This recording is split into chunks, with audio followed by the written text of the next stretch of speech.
do Evangelho, pois ele é o poder de Deus para a salvação de todo aquele que crê. E diz que o Evangelho, do qual ele não se envergonhava, era para ser objeto de obediência em fé entre os gentios. E ele vai, na sequência da sua epístola, primeiramente falando dos romanos, dizendo que não se envergonhava do Evangelho, apesar de que Roma era a antítese humana de toda a proposta do Evangelho. Aqui era que explicitamente nos dias dele, os homens detinham a verdade em favor, em culto da injustiça. E em razão disso, inflamavam-se e entregavam-se às suas paixões infames, iam adquirindo uma disposição mental cada vez mais adoecida, mais reprovável, e como consequência disso, iam se desumanizando, se bestializando, conforme o Coliseu nos dá um testemunho histórico veemente do fato, até os nossos dias, e enquanto durar, e mesmo depois que ele não esteja mais aqui, ele se tornou uma simbolização disso tudo. E Paulo diz que essa atitude romana, que era altamente desumanizada, ele a enfrentava sem temor, porque ele não se envergonhava do Evangelho, de ser alguém de Jesus no meio de uma sociedade toda pervertida e corrupta, como viria a dizer Pedro, na qual nós devemos resplandecer como luzeiros no meio das trevas. A seguir, ele também sabia que havia uma quantidade grande de cristãos, discípulos, mas que continuavam tentando fazer uma hibridização entre o Evangelho e o judaísmo. Aí Paulo diz, olha, tu que estás me lendo aí, pensando que eu estou só falando desse paganismo horroroso e das perversões de costume dos romanos, fique sabendo que tu que és judeu, tu és só no nome, só na aparência, porque tu criticas os templos pagãos, mas tu roubas os ídolos. Tu és daquele que diz que não se deve adulterar, mas tu vives cobiçando tudo no teu próprio coração. E aí, com veemência, ele diz que não basta ter uma atitude moral e ética antagônica àquilo que os romanos praticavam, porque, de fato, o que Deus via e vê é o que está no coração, de modo que os romanos expressavam a desumanização e a bestialização deles mesmos numa sociedade altamente corrompida. Mas os judeus, de outra feita, não faziam nada disso do ponto de vista exterior, mas na interioridade o coração era extremamente parecido. Aí Paulo vai um pouco mais adiante e nos assusta já no capítulo 2, quando ele diz, olha, a grande surpresa, ele diz isso no verso 16 do capítulo 2, a grande surpresa naquele dia vai ser que nós vamos ver Deus abrir os segredos dos corações dos homens, e aí então nós vamos discernir como havia gente que não tinha conhecimento de Deus do ponto de vista formal, não tinha nenhuma lei exterior pela qual se julgar, mas foram gente boa de Deus, mesmo sem saber quem era Deus, porque andavam conforme a norma melhor das suas próprias consciências. Não com perfeição, ninguém é perfeito, mas pelo menos com busca de bondade, coerência e verdade. Ora a consciência deles acusando-os, ora defendendo-os, mas ele diz, no entanto, vai chegar um dia do deslacramento, quando todos os segredos do coração dos homens serão abertos. Nesse dia de Cristo Jesus, nós vamos entender e nós vamos discernir, de fato, quem era quem para Deus. E aí ele conclui dizendo, por isso não julgues, sejas tu quem tu sejas, a quem quer que seja o outro. Porque é só diante de Deus que nós estamos. E o fato simples, ele afirma, escrevendo aqui aos cristãos de Roma, é que todos pecaram. Todos pecaram. E todos igualmente carecem da glória de Deus. Ninguém escapa. Aí ele diz como é que a pessoa pode de fato escapar. Com segurança, sem dúvida. Aí ele introduz Abraão na história, dizendo, olha, os que escapam com segurança são os da fé. Aquela fé de Abraão, que cria no Deus que ressuscita os mortos, porque ele próprio deu demonstração disso quando preferiu entregar o seu filho único, Isaque, a Deus, o filho da promessa, que carregava todas as suas expectativas, a ficar com Isaque, mas sem a promessa de Deus. E Paulo diz, com efeito, ao assim fazer, ele estava declarando a sua convicção no Deus que ressuscita de entre os mortos. Porque se Deus fizera convergir para Isaque todas as suas promessas, e agora Deus pedia a Abraão que imolasse Isaque, Deus era poderoso para trazê-lo de entre os mortos. E assim dizendo, Paulo estava nos ensinando que a fé na ressurreição não é apenas a crença histórica de que um dia, no tempo e no espaço, Deus ressuscitou a Jesus de entre os mortos. Esse é o fato, e esse é o meu privilégio. Mas, de fato, a fé na ressurreição é a fé no impossível, como foi o caso de Abraão, que creu no impossível, que para Deus não haveria impossível em nenhuma das suas promessas. Se ele disser que Isaque seria o filho em quem todas as promessas de Abraão haveriam de ganhar sua concreção, do ponto de vista histórico, Deus, que agora pedia a ele que imolasse seu filho, ele próprio haveria de dar consecução ao que ele havia prometido, porque para Deus não há impossível em nenhuma das suas promessas. Aí Paulo chega ao capítulo 5 da sua epístola aos Romanos, nesse mesmo tema, afirmando agora acerca de Jesus, dizendo, foi por isso que Jesus morreu por nós, por todos nós, pelo mundo inteiro.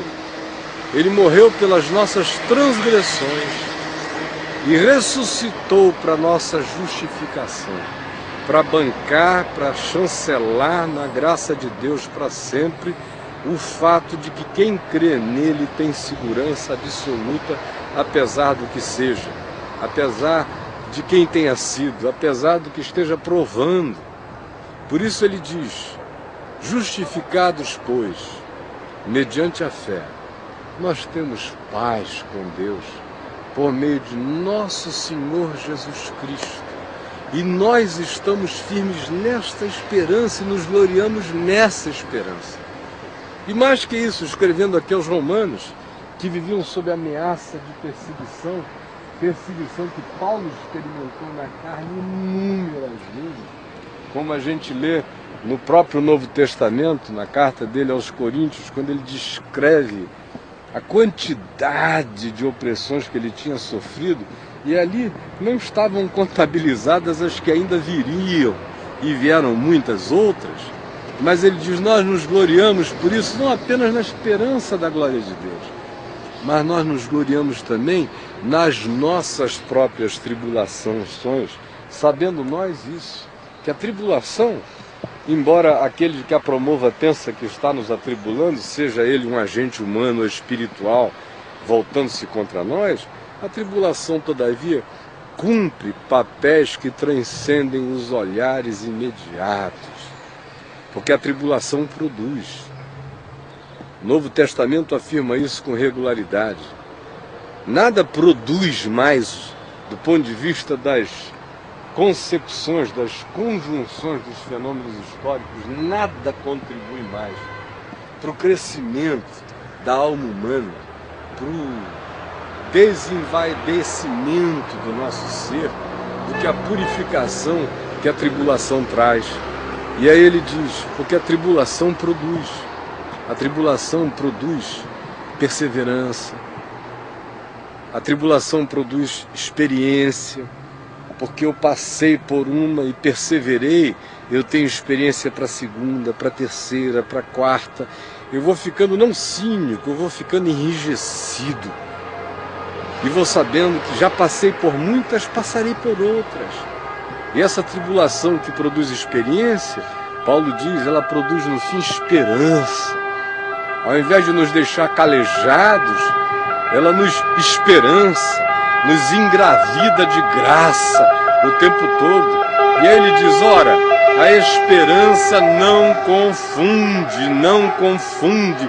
Pode passar o barulho que passar ao lado, ela continua firme. A esperança não confunde. E ele explica, porque o amor de Deus vai sendo derramado nesse processo no nosso coração, pelo Espírito Santo que em nós habita, pelo Espírito Santo que nos foi outorgado. Aí ele prossegue e diz, olha, houve o primeiro Adão, segundo a carne, que era a alma vivente, de que nós somos todos herdeiros, no pecado, na decadência, na desgraça. Mas houve o segundo Adão, Jesus, que é Espírito vivificante, em quem todos nós que nele cremos somos justificados e podemos andar em paz e em segurança. Ele entra no capítulo 7 da sua epístola, dizendo que nenhum de nós deve se jactar de qualquer que seja a situação na nossa vida, porque ele olhava para si mesmo e dizia, eu, de mim mesmo e sozinho, não teria nenhum poder nem para estar dizendo isso, muito menos vivendo essas coisas. Porque eu sei que eu sou um homem de contradições, de ambivalências, de ambiguidades, assim como qualquer outro ser humano. Entregue a mim mesmo, o meu grito é apenas, quem me livrará do corpo desta morte?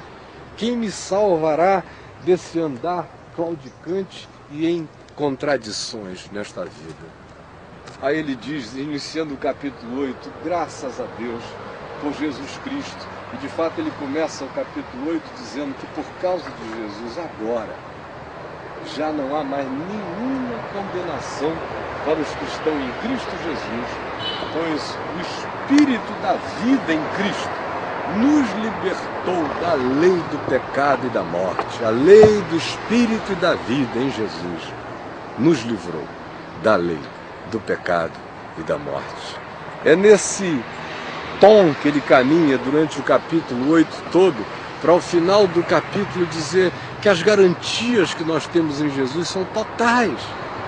Porque aquele que poderia ser o único na terra a nos acusar diante de Deus, resolveu nos justificar e nos defender. Aquele que poderia nos trazer condenação, resolveu nos trazer salvação. Por isso, nenhuma força, nenhum elemento, nenhum poder pode nos separar do amor de Cristo. Ele inclui todas as dimensões possíveis e imagináveis. Nem coisas do presente, nem coisas do porvir, nem dimensões altas, nem abismais, nem anjos, nem poderes, nem qualquer outra criatura de qualquer universo ou dimensão tem o poder de me separar do amor de Deus manifesto unilateralmente em Cristo Jesus, o nosso Senhor. Aí quando ele entra no capítulo 9, ele está falando já aos romanos gentios que começavam a pensar que as relações de Deus com Israel, com o povo de Abraão segundo a carne, haviam se esgotado. E Paulo diz, não se enganem a esse respeito. Deus não mudou de ideia. Não é porque ele estendeu os braços para se dar com você na revelação que Jesus trouxe ao mundo inteiro, que por causa disso ele tenha mudado de ideia. Ele não mudou de ideia porque os dons e a vocação de Deus são irrevogáveis. Ele vem a dizer já no final do capítulo 11, quando esse mesmo tema vem sendo tratado por ele de maneira longa, nos dando essa garantia de que Deus não mudou de ideia, de que os dons e a vocação dele são irrevogáveis. E diz aos gentios que aqui viviam, parem de se jactar, porque os judeus estão entorpecidos, estão duros de coração, E não é porque você foi incluído nessa graça de salvação que agora você vai esquecer a história que ficou para trás. Porque os dons e a vocação de Deus não são revogáveis. Ele inicia o capítulo 12 dizendo: diante de tudo que eu tenho dito, fazendo uma suma de tudo que eu tenho dito para a compreensão de vocês, eu quero apenas expressar o seguinte: o resultado desse entendimento gera uma conversão profunda. E lembrem-se, ele estava escrevendo para o pessoal do Coliseu, que ainda não existia, mas o espírito desse circo romano estava presente há séculos antes do Coliseu se erguer. Ele estava dizendo: rogo-vos, pois, irmãos, pelas misericórdias de Deus, que vocês não venham a se conter nem a se retrair, ao contrário, pensando na graça, pensando na bondade unilateral de Deus, eu peço a vocês de todo o coração que vocês não se controlem, que vocês não se contenham em relação a Deus. Ao contrário, que vocês se entreguem como um culto vivo, santo e agradável a Deus. Esse é o culto do entendimento que compreendeu o Evangelho. Esse é o culto da verdadeira racionalidade espiritual. Se Jesus é quem é, se o Evangelho é como é, então a consequência disso, como eu disse no início, é não se envergonhar do Evangelho, de um lado, e de outro lado, é obediência ao Evangelho por fé entre os gentios. E aí ele diz que o culto racional é justamente esse, é nos trazer para um nível superior, é nos trazer para uma dimensão superior. Aí ele diz: não vos conformeis com este século. E aquele século tinha o seu epicentro, o seu trono de poder aqui em Roma. Estava dizendo: olha, não deixem Roma fazer a cabeça de vocês jamais. Não se conformem com este século. Pelo contrário, transformai-vos pela renovação diária da vossa mente. Agora imagine o que era viver aqui, no lugar das sacanagens áureas, da mortalidade tomada como diversão. E não ignore o fato de que Paulo escreve aos Romanos, e ele viveu debaixo de imperadores romanos diversos. Ele viveu sob César Augusto quando nasceu, viveu sob Tibério, viveu sob Calígula, viveu sob Cláudio, veio a morrer nos dias de Nero. Ele está escrevendo isso aí no bojo dessa canalice horrorosa, dizendo: não se conformem com esse aeon, uma ordem estabelecida. Vocês são discípulos de Jesus. Dominus, Senhor, não é César, é só Jesus. Não se conformem com o que está posto, mas transformem-se todos os dias pela renovação da mente de vocês. Mesmo enquanto vocês caminham debaixo dos fornos, dos arcos, de onde vem a nossa palavra ocidental, fornicação, que era o lugar debaixo dos arcos onde os homens pegavam as mulheres, os homens se pegavam, na promiscuidade geral que rolava em Roma para quem não tinha dinheiro. Para quem tinha mais grana, eles iam para os prostíbulos, para as termas e para outros lugares, mas não havia ninguém que andasse na Roma daquele dia e encontrasse gente transando, se embebedando, enlouquecendo-se sob os fornos, sob os arcos. Se, portanto, renovem a mente de vocês, andem por esse mundo sem se impressionar. Esse é o arrependimento propositivo que o Evangelho traz. Não apenas aquele Evangelho da dor, o arrependimento que diz: ah, pequei, pequei, pequei. Quando a gente peca, é assim que o arrependimento vem. Mas existe o arrependimento propositivo, que é aquele quando o coração está dando passos para além do imediato, para além do hoje, se renovando na compreensão, no entendimento, na percepção, querendo aprofundar as raízes da graça de Deus em nós mesmos. Aí ele chega no capítulo 13 e diz o seguinte: Com relação às autoridades, lembrem-se, para os romanos desta cidade que ele estava escrevendo. Com relação às autoridades, saibam o seguinte: a autoridade é ministro de Deus para o bem, quando ela é boa. Quando ela é má, lá no capítulo 13 do Apocalipse, João diz que ela é a besta, é o diabo, é o anticristo. Mas quando ela é uma boa autoridade, ela é ministro de Deus para o bem. E aqui em Roma, havia duas categorias de louvor ao imperador.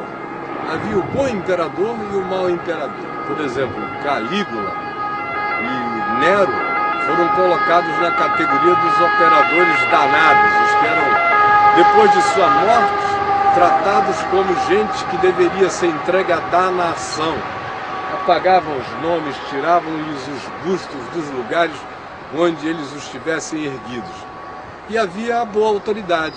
Paulo está se referindo a esse outro grupo, dizendo exatamente isto, acerca desse pessoal. Ele diz o seguinte: quando a autoridade é boa, é ministro de Deus para o bem. Faze o bem e tu terás louvor da autoridade coerente. Faze o mal e tu terás dessa autoridade disciplina, espada, ou fosse qual fosse, ou seja qual seja a sentença que na sociedade esteja determinada para o malfeitor. Aí ele inicia já no capítulo 14 dizendo: olha, mas nós não somos pessoas que vivemos por causa do medo da autoridade, nem por causa do temor da lei. Nós somos gente do amor. Somos pessoas que não estão nem aí porque a lei determina de bom ou de mal, porque nós temos a lei do amor impressa no nosso coração. Por isso não estamos aqui para vivermos ou pressionados pela lei ou com medo da condenação. Nós somos gente que reage e que age por causa do amor de Deus em nós. Ele diz, por isso, não sejam pessoas ofensivas aos que têm consciência mais frágil. Se você amadureceu, se você crê que atingiu um nível superior de percepção, entenda que há pessoas que têm níveis inferiores de percepção. Então não use a sua maturidade supostamente para viver com uma arrogância de soberania, de compreensão, que gere a você algum tipo de comportamento que o outro não consiga entender. Tem gente que pensa que só pode comer legume e beber água. Tem outro que sabe que em Cristo todas as coisas estão santificadas e que tudo é puro para os puros. Andem, todavia, conforme o amor de Deus. Aquele que come, não despreze o que não come. O que não come, não julgue aquele que come. Nós somos todos chamados a vivermos no amor de Deus, e ele diz, a fé que tu tens, tem-na para ti mesmo. Aí no capítulo 15, ele entra em assuntos relacionados ao próprio trabalho dele e diz, olhem meus irmãos aí de Roma, eu espero em Deus poder chegar até aí. Eu estou pensando em fazer uma viagem para a Espanha. Olha de onde o homem estava vindo. A base dele era quase sempre Antioquia, para onde ele voltava. E eu estou pensando em ir até a Espanha, era tudo a pé. Veja no mapa a viagem, dê um Google Earth, uma gulgada nessa história e veja o pontilhamento da história. Ele queria até a Espanha a pé. De passagem para a Espanha, eu espero estar com vocês em Roma. E ali no capítulo 16 ele elenca uma quantidade grande de amigos e de pessoas a quem ele amava muito, como Priscila e Áquila, que tinham estado com ele em tantos lugares, de Corinto e para frente, acompanhando-o em jornada, gente que o acolhia sempre. Menciona parentes dele em Cristo, que já estavam na fé antes dele. É uma lista linda que as pessoas desprezam, mas está cheia de filigranas de beleza e de ternura e de gente boa de Deus que aqui morava. Mas nem porque eram pessoas, gente boa de Deus, ele deixa de a elas trazer tais advertências, afirmando, não tenham vergonha do Evangelho. Eu não me envergonho do Evangelho. jamais me envergonharei. Ele, o Evangelho, é poder de Deus para a salvação de todo aquele que crê. Primeiro do judeu, depois do grego. E mencionando o grego, ele está mencionando qualquer ser humano de qualquer nacionalidade, etnia. Ele viria dizer depois que Jesus era salvador do bárbaro, do cita, do escravo, do livre, de qualquer um. Toda essa palhaçada de separação humana o Evangelho não reconhece. Nem de religião, nem de etnia, nem de sexo, nem de coisa alguma parecida. E aí a palavra que fica é esta: porque eu não me envergonho do Evangelho, porque ele é o poder de Deus para a salvação de todo aquele que crê. E não apenas é o poder de Deus para a salvação de todo aquele que crê, ele é o poder de Deus que nos capacita a vivermos em obediência em fé entre todos os gentios, ou seja, no mundo inteiro. E aqui em Roma, desse lugar, dessa colina que no passado tinha sua importância enorme nos dias de Paulo, eu decidi relembrar a você o esboço dessa epístola incomparável e extraordinária, que nos nivela a todos na nossa pecaminosidade, tanto quanto propõe a todos nós uma subida de nível, propõe a todos nós um passo para o alto, porque o Evangelho é o poder de Deus para a salvação de todo aquele que crê, para me salvar, para salvar você.